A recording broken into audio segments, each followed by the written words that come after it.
While the battles in the North and South often take center stage in discussions about the American Revolution, the Western theater played a crucial role in shaping the war's outcome. This often overlooked frontier war was characterized by brutal skirmishes, strategic battles, and the struggle for control of the vast lands west of the Appalachian Mountains. In this video we'll explore the key events, leaders and conflicts that defined the Western theater of the American Revolution. Chapter 1, The Frontier War begins. At the start of the war, the Western frontier was a contested region, with Native American tribes, American settlers and British forces all vying for control. The British sought to leverage Native American alliances to attack colonial settlements and prevent westward expansion. In response, American leaders organized militia campaigns to counter these threats and secure vital Western territories. Chapter 2, George Rogers Clark and the Illinois Campaign, 1778 to 1779.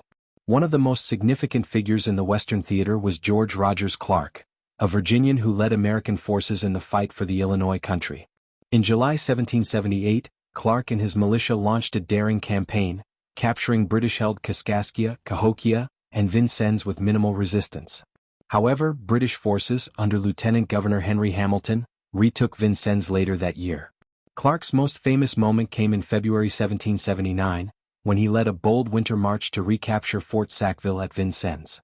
Despite harsh conditions, his forces surrounded the fort and forced Hamilton's surrender, securing the American hold on the western frontier and dealing a significant blow to British influence in the region.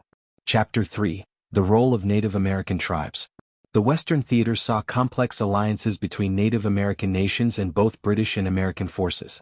Tribes such as the Shawnee, Cherokee, and Iroquois largely sided with the British, hoping to prevent further American expansion into their lands.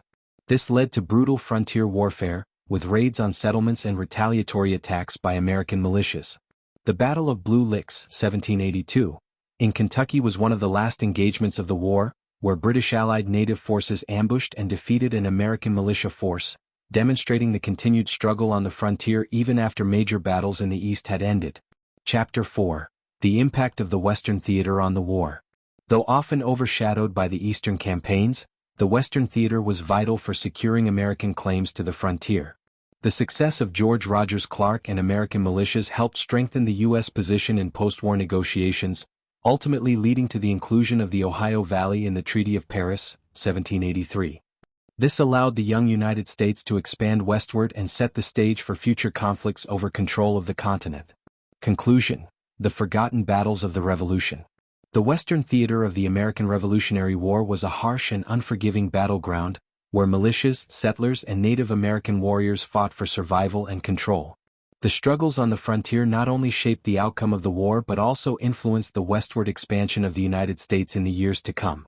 If you enjoyed this deep dive into the Western theater of the Revolutionary War, make sure to like, subscribe, and hit the notification bell for more historical content. Let us know in the comments which event or leader you found most fascinating.